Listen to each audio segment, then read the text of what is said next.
Hello everyone, and this is the Christmas season. A season where we celebrate the birth of our Savior. A season where we rejoice, a season where we celebrate along with friends and family. There are three things that I would like to talk about Christmas at this time. Three Christmas traditions that all of us all around the world we observe and we follow. And one common question that I always get to answer is, why is December 25th chosen to be the Christmas day, the day we celebrate the birthday of Jesus Christ?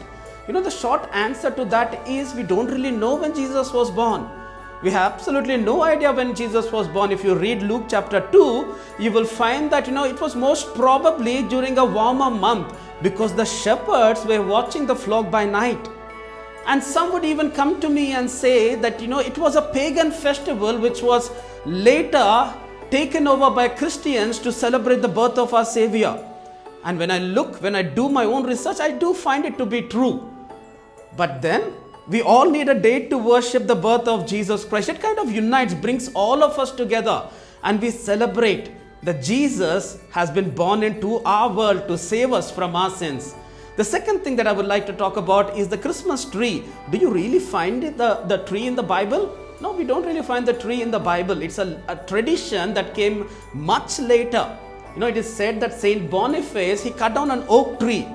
And after some time, he found that right in the center of the oak tree roots came a fir tree, an evergreen tree, a tree which looks like a triangle. And he took it as a symbol of Christianity. Why? Because it points right towards the heavens where God resides. And it also looks like a triangle representing the Father, Son and the Holy Spirit.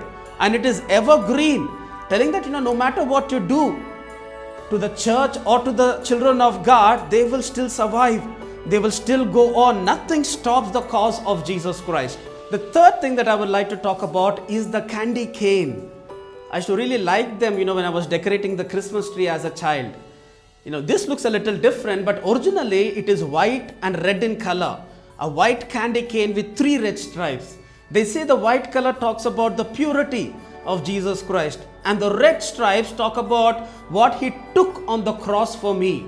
If you invert it, it looks like the alphabet J, which is the first alphabet of the word Jesus Christ.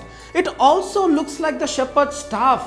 3 times in the Bible, Jesus is referred to as the shepherd. He is the good shepherd, the great shepherd, and the chief shepherd. And when you break this candy cane to eat it, it talks about what suffering he has gone through in order to save me. A powerful symbol which talks about what Jesus went through in order to save me from eternal damnation. 3 traditions we have seen today. We looked at the date December 25th, which the entire world celebrates as the arrival of our Savior into our world.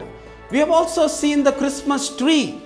Though it is a pagan symbol, it is still representing a lot of Christian values. It is evergreen.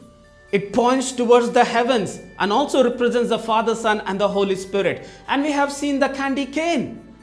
Candy cane which talks about what Jesus did for me on the cross. I think this time when we celebrate Christmas, I think we should just look beyond all this tradition, all these symbols. Rather, we might also want to use them to tell all the others about the message, the true message of Christmas. I think we should not just get lost in the superficial part of it, but we should understand my Savior came into my world to save me from my sins. In short, one word that God speaks to me during this Christmas time is that He cares. He cares for me. That's why He came for me. He cares for me. That's why He was born into our world. He cares for each and every one of us. That's why He never left us alone. He's always with us. God bless you.